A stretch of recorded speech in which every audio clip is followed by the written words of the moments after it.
Tumerudi. Najua kwamba wadau wengi wa Minibar sasa hivi wanataka kujua kitu gani kinaendelea katika upande wa mada. Masai, fungua dimba. Mada yetu ya kwanza inasemaje? Mada yetu ya kwanza imechangamka kama inawekwa malimau. Mada yetu ya kwanza inasema hivi: kura ya maoni. Hapa tulipofikia tupo tayari kupiga kura ya maoni? Labda tungewauliza wananchi wa Dodoma walivyopendeza. Nini maana ya kura ya maoni kijana? Kimsingi kura ya maoni ni maamuzi au hitimisho ambalo watu wanafanya kuamua kitu fulani. Kwa hiyo kura ya maoni, mfano unapiga kura ya maoni ya kupitisha kitu, kwa hiyo ni maamuzi ya watu kupitisha kitu fulani. Sasa ili kufanya kwamba lifanikiwe au lisifanikiwe, tunakuwa na kura ya maoni kwamba wangapi wanakubaliana na hili jambo au wangapi hawakubaliani nalo. Kwa hiyo wewe umejiandaa kupiga kura ya maoni? Umejiandaa vipi? Mimi kwa upande wangu bado nilikuwa naendelea kuwaza. Jambo lolote la kupigia kura ya maoni kwanza ni jambo ambalo linahitaji, ni jambo la public. Kwa hiyo kama ni public, lazima mwisho siku tufanye maamuzi ya pamoja, aidha tunakubali au tunakataa kuhusu jambo fulani. Okay, penzi pale kama taifa inabidi tuamue. Tumeongelea hiki katiba kwa muda mrefu sasa, imeongelewa bungeni, imeletwa mtaani, watu wameongelea muda mrefu. Sasa inabidi ifike wakati tukubaliane, je, tunaikubali ama tunataka mabadiliko mengine? Kwa hiyo wewe unataka kuniambia upo tayari kupiga kura ya maoni? Ndio. Sasa labda niulize, ni adhari zipi zinaweza kutukuta kama tutakuwa hatujapiga hiyo kura ya maoni alafu katiba ikawa haijaenda jinsi tunavyotaka sisi? Mheshimiwa hapo katikati. Mimi kwa upande wangu naweza nikasema kwamba kuna hasara kubwa sana za kutopiga hii kura ya maoni, kwa sababu kura hii ya maoni ni maamuzi sahihi ya kile ambacho tunakihitaji kwa mwongozo wa baadaye mpaka hapo kule hii katiba itakokuwa imeshakubaliwa. Kwa hiyo usipopiga kura, ina maana usipopiga kura maoni umepoteza haki yako ya msingi. Nichukulie tu katika kundi dogo la watu 6, watu 7, kukawa kunahitajika maamuzi yafanyike kati ya choice mbili, kati ya machaguo mawili. Watu watatu, nichukulie labda watu 4 wakawa wamefikiri kuwa watapiga kura, watu 3 wakafikiri wasifanye kama ambavyo ulivyoniuliza. Inamaanisha nini? Kwa hawa 3 katika kuchagua kwao, 3 wanaweza wakachagua lile jambo lifanyike, halafu mmoja akachagua lisifanyike, wakati wale 3 ambao hawakuwa wanahitaji kupiga kura walikuwa na mawazo kuwa lile jambo lisifanyike. Inamaanisha nini? Kwa wale 3 ambao wamekubali lile jambo litafanyika, huyu mmoja atashindwa, hao 3 watasema waliosema kwa bwana nyie pigeni kula, mimi siwezi kupiga. Inamaanisha itabidi waingie kwenye mkumbo wa kufanyika lile jambo, wakati mioni mwao hawakuhitaji lile jambo lifanyike. Kwa inamaanisha nini? Kwa yani unaporuhusiwa kutoa maoni, unahitaji kuzungumza kitu chochote kile, lakini si unaposema kuwa nisipige au nisifanyeje, inamaanisha kuwa baadaye unaweza ukafikia, maana lazima siku zote tukubali, lazima uchague pande mbili. Uweze ukasema au kote kote. Kwa nini? Kwa sababu mbele, kwa sababu tunaangalia kula maoni sio leo tu, kesho, vizazi vijavyo na kadhalika. Kwa hiyo inamaanisha kuwa kama sitachagua kesho, hawa wanangu wanaweza wakafika wakawa kumbe walikuwa wanahitaji upande fulani, alafu mimi ambaye nilikuwa na nafasi kwa leo nikawa sikuwawezesha wale. Kwa hiyo mimi naona kura ya maoni ni muhimu sana, lazima kila mtu ashiriki, kwa sababu kwa namna yake yote atakayoshiriki ina impact kubwa sana. Na sasa hivi ni wakati ule wa zamandani, tudeni tukamcheki huyu mtaalamu wa katiba anaitwa Humphrey Polepole, tukamsikilize ana nini la kutueleza na kutupa mwanga zaidi kutokana na mada yetu ya leo.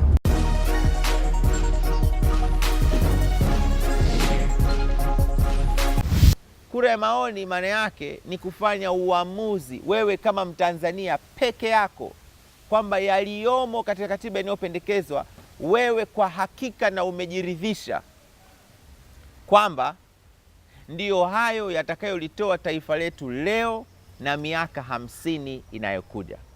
Uamuzi huo ili Mtanzania kwa haki kabisa aweze kufanya, ni lazima apewe muda wa kutosha kabisa wa kujiandaa kufanya uamuzi huo. Huwa ni vema umewaandikisha watu, wana kadi zao, unapokwenda kutoa elimu unaonana na wapiga kura ili uwaeleze yaliyomo kwenye katiba inayopendekezwa ili uwe umewasaidia kufanya uamuzi sahihi.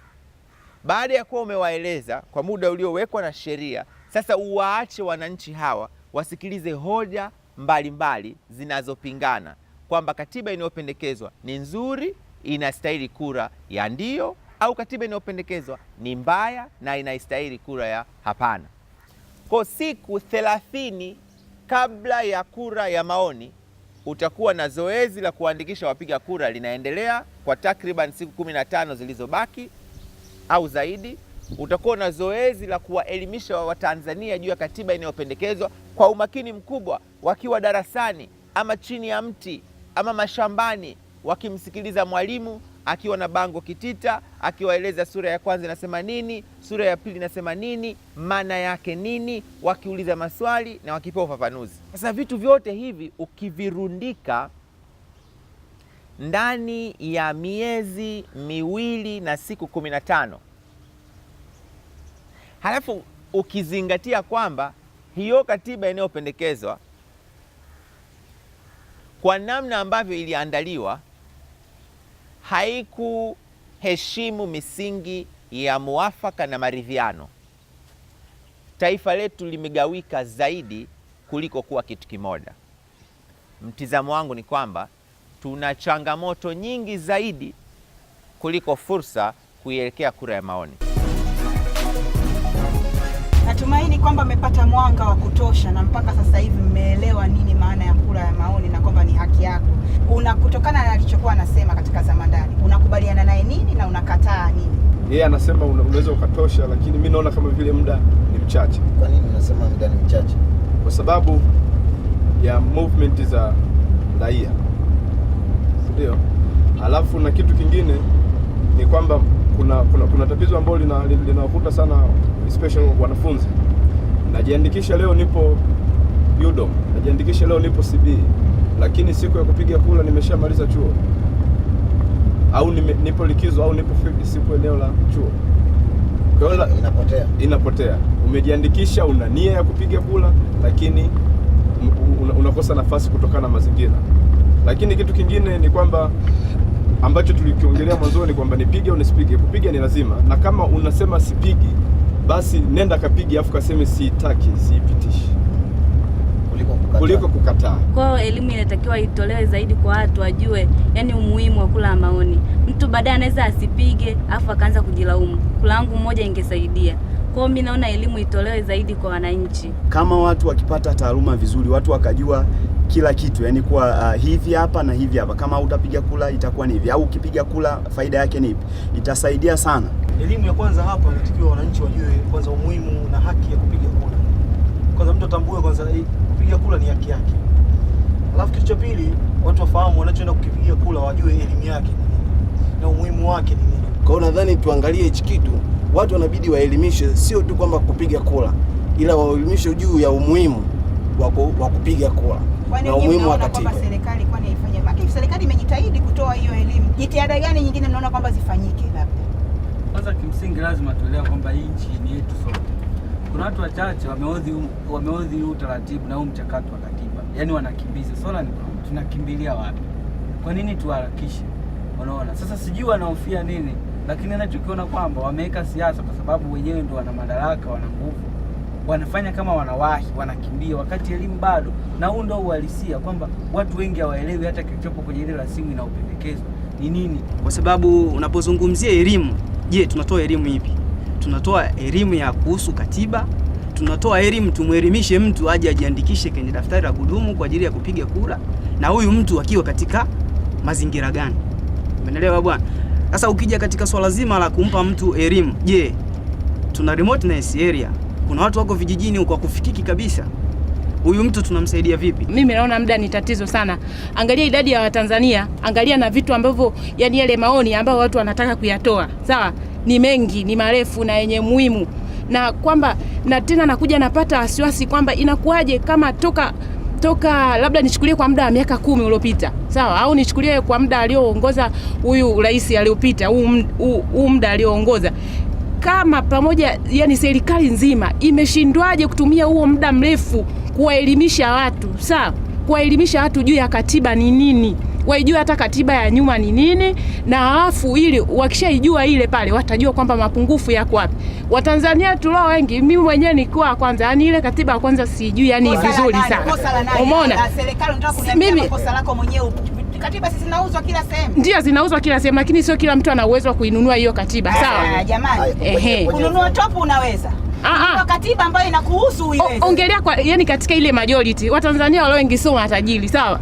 Watanzania walio wengi ni maskini, sawa? Walio matajiri ni wachache. Lakini hamjanijibu swali langu kuhusu kuelimisha Watanzania. Mnataka kuniambia kwamba kwa muda miezi miwili radio, magazeti, TV, promotional materials zote, magari yakipita vijijini kwa muda miezi miwili, tukiamua kweli huo miezi miwili kila siku tukaganda pale, hiyo miezi miwili kweli haitoshi? Tukiamua inatosha, lakini mpaka sasa bado hatujaamua, kwa sababu tukiangalia hata mtaalamu wetu alivyoongea, ile elimu anavyoongea imekaa katika hali tunasema iko kitheory zaidi, sio practically, kwamba wanaongea tu kwa maneno, lakini kufanyia utendaji kazi kile ambacho wanaongea hawakifanyii kazi. Kwa hiyo hii ni changamoto. Kama kweli wanataka hiyo elimu itolewe kwa muda ambao ni mfupi, inabidi kweli wajicommit. Mimi nilikuwa nafikiri kwa maeneo ya vijijini kule tunaita remote areas, tuna walimu wa shule za msingi wako kule, tuna walimu wa sekondari wapo kule.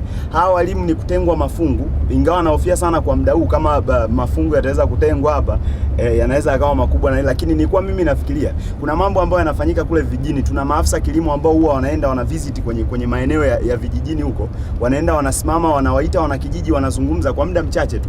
Hawa walimu waitwe, wapewe semina hawa walimu kugusa vile vitu vichache muhimu ambavyo wananchi wanatakiwa wavipate. Tujipe matumaini zaidi, kwa sababu walimu wana uzoefu wa kufanya nini, wa kufanya hiyo kazi, au kwamba wana uzoefu wa kutoa elimu fulani kutoka kwao ile walionayo kuwapa watu wengine. Hali kadhalika wenye vitu wa vijiji, sawa, pamoja na mabalozi, hao wanaweza kufanya kazi vizuri sana, ila wanahitaji support. Tukiangalia Watanzania wengi sana wanatumia simu sasa hivi.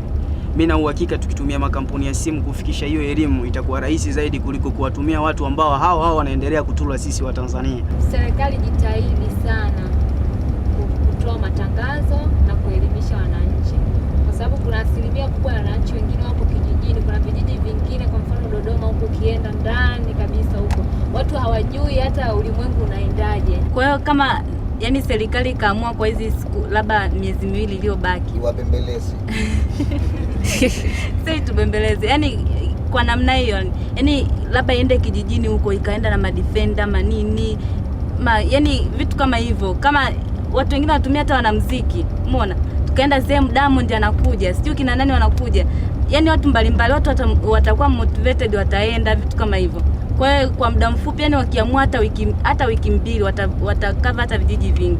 Natumaini kwamba mmewasikia wajumbe wetu leo, wameelimisha vitu vizuri, maana hata mimi wamenielimisha. Wamesema kwamba hiki kitu kitawezekana tu pale ambapo tutatumia media tofauti kuelimisha Watanzania. Muda huu unatosha. Wamesema muda huu unatosha. Mimi naona kwamba haya maamuzi na suluhisho walizozitoa hawa vijana ni nzuri sana, na tukizichukulia na tukazitendea kazi, kila kitu kinawezekana. Mimi pia naona muda yanatosha, tena kwa zile nyenzo ambazo wanasema hapa zitafaa, kwa sababu kuna pahala vingine kule kijijini watu wakisikia kura ya maoni, mtu anasema mimi sina gari, siwezi kupiga, kwa sababu mtu anasikiri kura ya maoni ni magari yanapangana hivi, alafu watu wanapuliza honi kumbe ni kura ya maoni. Kwa hiyo inabidi waelimishwe. Wataelimishwa, na huu muda najua itatosha. Kwa hiyo Watanzania jamani, tuwe tayari kupiga kura ya maoni, tuwe tayari kupiga kura ya maoni. Haya basi, kama ndio hivyo, tuendeni kwenye break kidogo, tukirudi